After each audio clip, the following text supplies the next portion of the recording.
Hey outsiders, what's the #1 must-have piece of gear that you hope you never use? That's right, a personal locator beacon. In this video, I'm going to unbox my new ACR ResQlink PLB 400.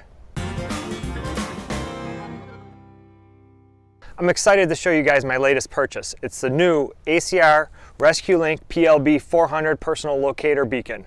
ResQlink, get it? ResQlink. ResQlink is a personal locator beacon, not a satellite messenger. The main difference is that the ResQlink screams for help using intergovernmental satellite system called cospas-sarsat, while the satellite messengers like InReach and SPOT use commercial satellites. COPAS and SARSAT use 3 types of satellites, the MEOstar, the GeoStar, and the LEOstar, all at different heights and coverages. What this means to me is when I activate my PLB, chances are really good someone's listening. There are mission control centers globally. In the US, it's at the Langley Air Force Base in Virginia. The main drawback for some people, a feature for me, is that this is a one-way cry for help. Satellite messengers like the SPOT or InReach allow you to text back home or even have your friends and family watch your progress. This chews up the battery. You also have to pay a monthly subscription. I'll admit it, I'm cheap, frugal, but I'm not willing to compromise on my life. I don't want to have to manage another device or battery. All I want is a reliable way to call for help when I've exhausted all other methods. My research is anecdotal, but I've read several cases where commercial satellite messengers have failed either in an emergency or non-emergency check-in situation. That kind of made up my mind on the ResQlink. ACR has been around a long time. They've been building survival products since 1956. What I like is their stories section, where you can see how their products assisted rescues. I'll link to that in the description. There are also some pretty cool explanations on what happens when you activate your ResQlink. I'll throw those links in the description as well. Their motto is user to search and rescue with the push of a button. So let's dig into that box. In the box, there's the main unit, Velcro strap, a bag of accessories. On the bottom of the box, there was this package of registration forms, stickers, and instructions. The main unit is pretty simple.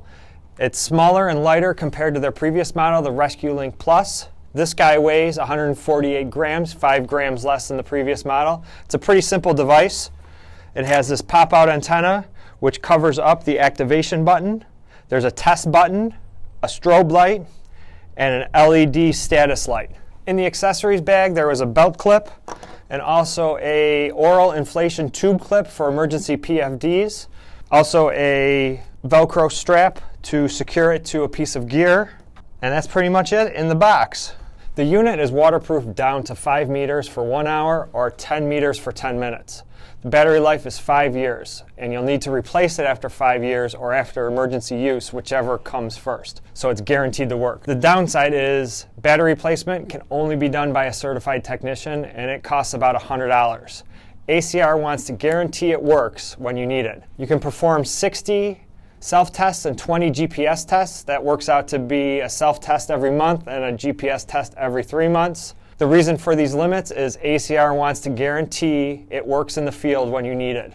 The device will actually prevent you from making any additional tests once you've exceeded those limits. When you activate the ResQlink, a 406 megahertz beacon is activated. The digital distress message is sent to cospas-sarsat satellites, and then the distress message is relayed to SAR forces via the Rescue Coordination Center. By the way, the 406 megahertz beacon can be used anywhere in the world, including the poles. At the same time that 406 megahertz signal is activated, a 121.5 megahertz signal is turned on. This signal is used by the search and rescue forces to home in on your location as they approach you. The ResQlink 400 will also transmit GPS coordinates to search and rescue. This unit has built-in buoyancy. It also has a strobe and an infrared strobe. This way, rescuers can see you using IR goggles. What I like is no subscription required. The unit costs about $280, and that's good for 5 years. A satellite messenger base price is a little less depending on the model, but over the course of the 5 years, with the required subscription costs, end up costing you $700 to $800 more. For about $5 per month, this little guy is pretty cheap insurance for when the shit really hits the fan. If you like this video, be sure to click that like button. If you want to see other outdoor adventures, other how-tos, be sure to subscribe to my channel. That's it for now. I'll see you guys outside.